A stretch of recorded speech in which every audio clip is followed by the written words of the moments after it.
শুভ সকাল আমার প্রিয় বন্ধুরা, নতুন দিনে নতুন ব্লগ নিয়ে আবারও চলে আসলাম। আমার এই ব্লগে তোমাদের সকলকে জানাই অনেক অনেক স্বাগত আর অনেক ভালোবাসা। তোমরা সকলে কেমন আছো? আশা করছি যে যেখানে আছো খুব ভালো আছো, সুস্থ আছো। ভগবানের আশীর্বাদে ও তোমাদের ভালোবাসায় আমিও কিন্তু বেশ ভালোই আছি, সুস্থ আছি। প্রথমে একটা কথা বলি, আমি যে এখন ভয়েস ওভার দিচ্ছি, চারিদিকে পাখির ডাক, কোকিলের ডাক মানে শুরু হয়ে গেছে, তো প্লিজ তোমরা মানিয়ে দেখে নিও। সকালে ঘুম থেকে উঠে বাসি ঘরটা ঝাড় দিয়ে বাসি বিছানাটা তুলে তারপর সোনার জন্য ভাত গরম করে নিয়েছি, আলু ভাজা করে নিয়েছি। সোনাকে ভাত খাইয়েও দিচ্ছিলাম, তারপর মা বলছে দাও আমি খাইয়ে দিই, মেখে দাও, চামচ দিয়ে খাইয়ে দেব। তো এখন মা খাইয়ে দিচ্ছে, আমি এদিকে কাজে লেগে পড়েছি। আজকের বারটা হচ্ছে সোমবার, আজ তো নিরামিষ। তো অনেকগুলো থালা বাসন দিদিভাই ধুয়ে নিয়েছে। তো তোমরা হয়তো ভাবছো কালকের ব্লগে আমি বলেছি দিদিভাই বাড়িতে চলে গেছে, এখন আবার বলছি দিদিভাই থালা বাসন ধুয়ে নিয়েছে। তো মেন কথা হলো কি, কালকে তো আমি ব্লগ করিনি, কাল ছিল রবিবার। তো দিদিভাই তো শনিবার রাতের বেলা চলে গেছে বাড়িতে। কাল কিন্তু আবারও এসেছে আমাদের বাড়িতে। তার কারণ হলো মার শরীরটা হঠাৎ করে খারাপ হয়ে যায়, মাথা ব্যথা, বমি, মানে গ্যাস হয়ে গেছে আর কি, মাথায় উঠে গেছে গ্যাস, অনেকটাই শরীর খারাপ হয়ে যায়। আর আমি তো সোনাকে নিয়ে কিছুই মানে পারি না, সোনাকে দেখতে হয় একজন, তো সোনাকে দেখতে মানে লাগে, আর ঘরের কাজও করতে হয়। তো মাকে নিয়ে যে আমি ডক্টর দেখাতে যাব, মানে সোনাকে নিয়ে মাকে নিয়ে, মানে বুঝতে পারছো আমার সোনা অনেক দুষ্টুমি করে। তো তোমাদের দাদাভাই সকালবেলা ওষুধ এনে দিয়ে গেছিলো, ওষুধ এনে কাজে চলে গেছে। তারপর অনেকটাই শরীর খারাপ হয়ে যায়। দিদিভাইকে ফোন করেছে মা, বলছে এমন এমন। তো দিদিভাই মানে চলে এসেছে জিজুকে নিয়ে, এসে তারপর হসপিটাল নিয়ে গেছে, ওষুধ দিয়েছে, তারপর মাকে বাড়িতে নিয়ে এসেছে। তো মা জিজুকে বলছে আর কি দিদিভাইকে 2 দিন মানে রেখে যাওয়ার জন্য, কারণ কি সেরকম তো কাজ নেই আমাদের বাড়িতে, মানে সোনাকেও দেখতে হয়, তো অনেক দুষ্টুমি করে গো। তো তাই আর কি দিদিভাই রয়েছে আমাদের বাড়িতে। তো কালকের দিনটা যে কেমন মানে গিয়েছে একমাত্র আমরাই জানি। তো এমন পরিস্থিতিতে তো মানে ভিডিও করা একদমই সম্ভব না, তো তাই আর কি কাল ভিডিও করা হয়নি। তো যাই হোক বন্ধুরা, তোমাদের সঙ্গে কথা বলতে বলতে কিন্তু অনেক কাজকর্ম করে নিয়েছি। নিরামিষের থালা বাসন তো অনেকগুলো দিদিভাই ধুয়েছে, তারপর আমিও অনেক বাসন ধুয়েছি, কুকার, কড়াই, গ্যাস চুলা টুলা আর কি। বাসন ধুয়ে, ঘর মুছে, উঠোন ঝাড় দিয়ে, কাপড় ধুয়ে, বাথরুমটা ঘষে ধুয়ে, স্নান করে পুজো দিয়ে দিয়েছি। পুজো দিয়ে টিফিন বানিয়ে টিফিনও খেয়ে নিয়েছি, মিষ্টি কুমড়ো, আলু ভাজা, রুটি। আর আমি তো সকালবেলা চা খাইনি, আর সবাই সকালবেলা লিকার চা খেয়েছে, কারণ কি সকাল সকাল সবাই লিকার চা খায় রুটির সঙ্গে, তখন আর কি দুধ চা খায়। তো আমি দুধ চা বানিয়ে একবারে খেয়ে নিয়েছি, পুজো দিয়ে আর চা বানিয়ে খাইনি, কারণ কি অনেক বেলা হয়ে গেছে। তো তাই আর কি একবারে চা বানিয়ে রুটির সঙ্গে খেয়ে নিয়েছি।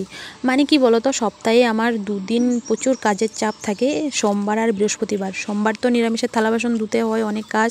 বৃহস্পতিবার হলো স্নান করে ঠাকুর ঘরে ঢুকে সমস্ত থালা বাসন কাপড় চেঞ্জ করতে হয়, মানে এই 2 দিন মানে অনেক কাজের চাপ থাকে।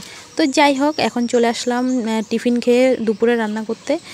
তো অনেকগুলো শাক না পচে গেছে, অনেক দিন হয়ে গেছে না। তো কাল তো মানে মার শরীর খারাপের জন্য রান্না সেরকম করা হয়নি, আর পরশু দিন তো মা ওরা গুয়াহাটি চলে গেছে, সেরকম রান্না হয়নি। তো তাই আর কি অনেক শাক নষ্ট হয়ে গেছে। তো যাই হোক, কথা বলতে বলতে দুপুরে রান্না হয়ে গেছে। ঢেঁকির শাক রান্না করলাম, আলু বেগুন ভেজে দিয়ে দিয়েছি, মা বলেছে নয়তো শাক খুঁজেও পাওয়া যেত না। আর হলো কাঁচা কলা, আলু, ডালের বড়ি দিয়ে তরকারি, এটা দিদিভাই রান্না করেছে, কাঁচা কলার তরকারি। তো এখন সোনাকে খাইয়ে দেবো। তো বন্ধুরা, সোনাকে ভাত খাইয়ে ঘুম পাড়িয়ে দিয়েছি, ওকে ঘুম পাড়িয়ে চলে আসলাম উপরে ভয়েস ওভার দিতে, কিন্তু ভয়েস ওভার আর দিতে পারছি না। চলে আসলো মাঙ্কি মামা, দেখো ওই যে দেখো অনেকগুলো চলে এসেছে, যে দেখো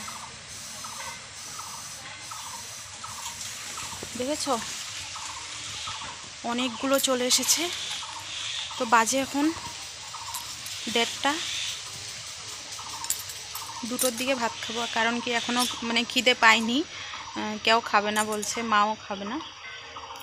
তো আমি ভাবছি না, সোনাকে ঘুম পাড়িয়ে দিয়েছি যখন, তাড়াতাড়ি ভয়েস ওভার দিয়ে দিই, নয়তো ভিডিওটা আজ তোমাদের সঙ্গে শেয়ার করতে পারবো না।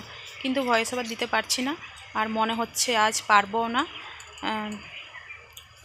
তো সোনা ঘুম থেকে উঠে গেলে হবেই না ভয়েস ওভার দেওয়া, আর এখন তো পারবোই না, কিছুতেই পারবো না, অনেকগুলো চলে এসেছে মান্টি মামা। তো এখন আর কি করা, কিছু করার নেই, দেখি যদি পারি তবে দেব, নয়তো আজ ভিডিওটা আপলোড করা হবে না। ওই যে দেখো লাইনে লাইনে চলে আসছে, বুঝেছ? তো চলো,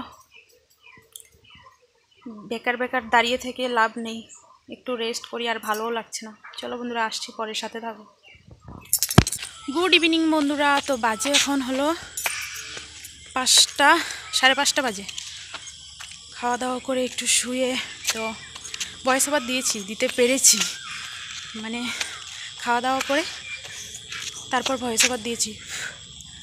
মাঙ্কি মামা চলে গিয়েছিল আর আমার সোনাও ঘুমিয়েছিল, তো শান্তি লাগছে মনে। এখন যাচ্ছি, মানে যাচ্ছি না, এসেছি আর কি ঘুরতে উপর দিকে সোনাকে নিয়ে। হাই করো। তো ঘুরতে যাবে, তো তাই আর কি একটু আসলাম, সন্ধে হয়ে আসছে, তো একটু ঘুরু করে নিয়ে যাই ওকে। প্রচণ্ড গরম লাগছে,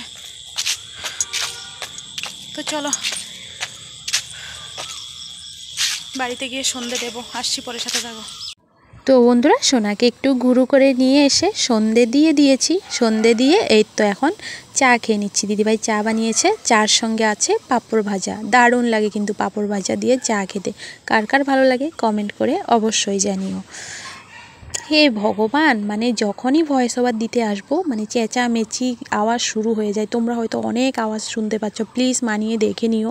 এখন যদি আমি ভয়েস ওভার না দিই তবে কিন্তু আজ তোমাদের সঙ্গে ভিডিওটা শেয়ার করতে পারবো না, কারণ আমার সোনা ঘুমোচ্ছে। আর কাল তো ভিডিওটা তোমাদের সঙ্গে শেয়ার করতে পারিনি, সোমবারের ভিডিও তোমাদের সঙ্গে শেয়ার করছি। বুধবারে বললামই, মানে বৃষ্টি শুরু হয়ে গেছে, কমার নাম নেই। তো এখন একটু চান্স পেয়েছি ভয়েস ওভার দিতে, তাও আবার চেঁচামেচি হচ্ছে, প্লিজ মানিয়ে দেখে নিও। তো চলে আসলাম রাতের রান্না করতে। তো এখন রান্না করব টমেটো চাটনি আর সয়াবিন আলুর তরকারি। বাস, কী বা রান্না করব, নিরামিষ বলো তো। তো তাই আর কি এটাই মানে মাথাতে আসলো, এটাই রান্না করছি। তো এই তো আমার রান্না হয়ে গেছে।